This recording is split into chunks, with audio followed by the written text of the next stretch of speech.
Massive news for the crypto space. Fidelity is going live with their cryptocurrency service. Now, Fidelity is the world's fifth largest asset manager and administers more than $7.2 trillion in client assets. And they're going live with a Bitcoin service.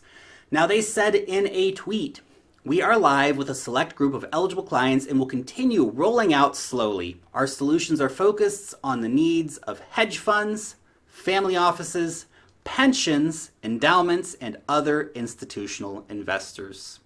In a separate interview with the head of the Fidelity Digital Assets Group, they said that there is significant demand from these groups for Bitcoin.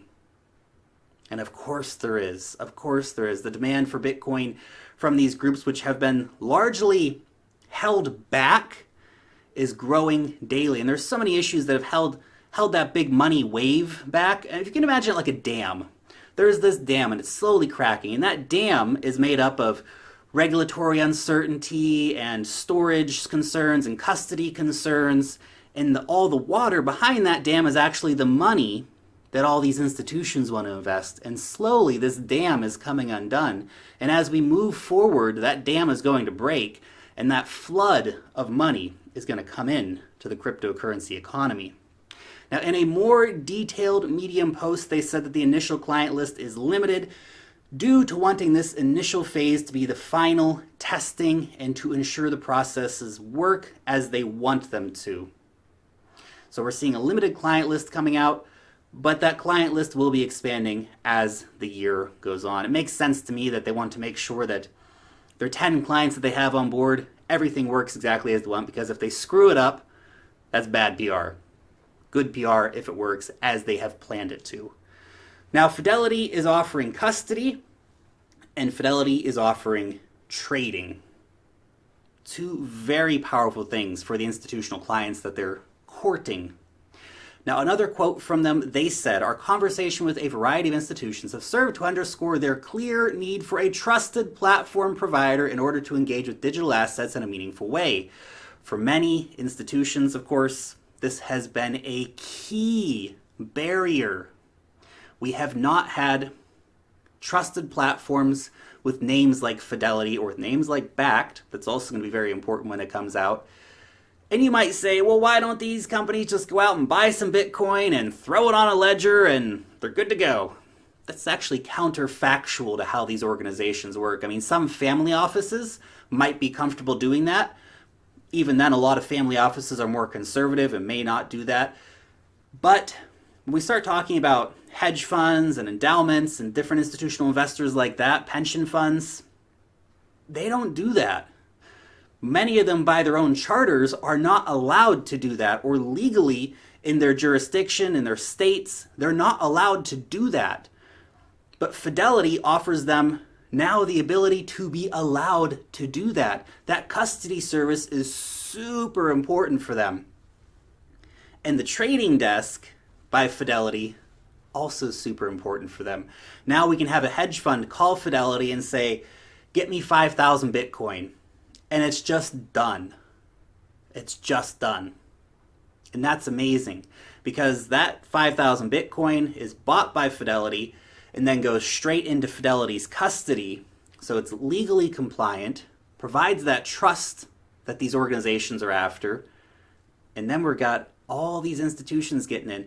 And institutional FOMO, it's going to kick in. When you see more and more hedge funds, more and more pension funds getting in, other pension funds are going to go, why don't we have any Bitcoin yet?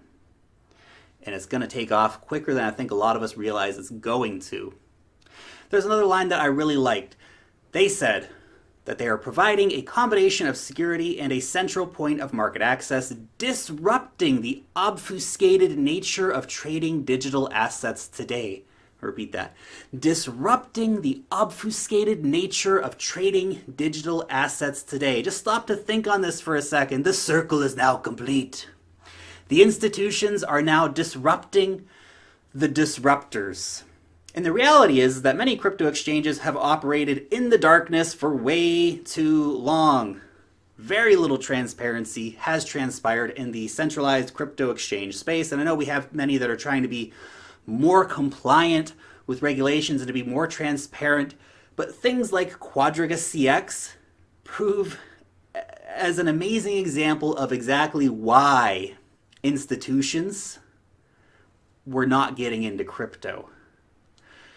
And it just serves as a reminder that they need this compliance, they need this transparency, and why there is such a strong demand for these big institutions for what Fidelity is offering, because the crypto exchange markets cannot provide that for them.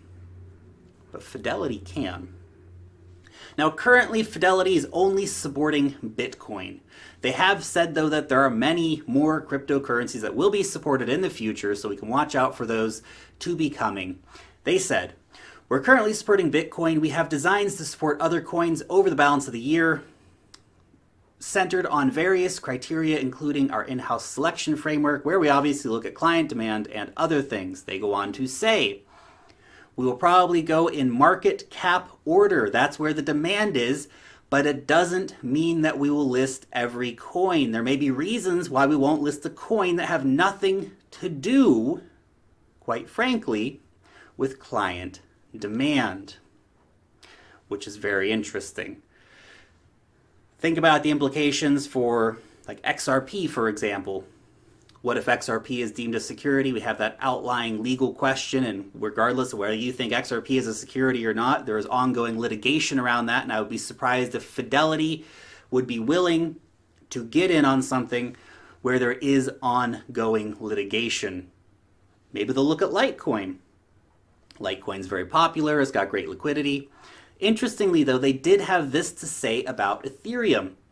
We would love to support Ethereum, but you know, you have a hard fork coming up. This was a few days before the recent hard fork, and some upgrades. So I think we're going to see how those things work out before we make a decision to put them on the platform. Now, if they extend that out to the final upgrades of Ethereum, to moving towards Ethereum 2.0, we may not see Ethereum being supported by Fidelity for a year or however long it takes Vitalik and crew to do these upgrades. But we might see others come in. Maybe we're going to see Litecoin being one of the next ones. Hard to say what we're going to see, but Ethereum, for the time being anyway, is on the back burner for Fidelity. They said that the plans for the rest of 2019 is expanding past their first tranche of clients and obtaining all of the requisite regulatory approvals in different states around the United States, and to be able to provide their service to 90% of their US customers by the end of the year. Wow. Obviously, it's not saying that all 90% of those customers are going to go, yeah, we're going to buy Bitcoin, but it's going to be available for them. And availability is key, because whether they buy Bitcoin this year or in 5 years, it's available to them now. And a lot of people are going to get it. And a lot of these institutions are going to take that opportunity. And that's just by the end of this year. Now, the Fidelity announcement, along with what Bakkt is doing, underlines the professionalism that we see happening right now in cryptocurrencies, and just goes to show how profitable these organizations view the crypto industry as being.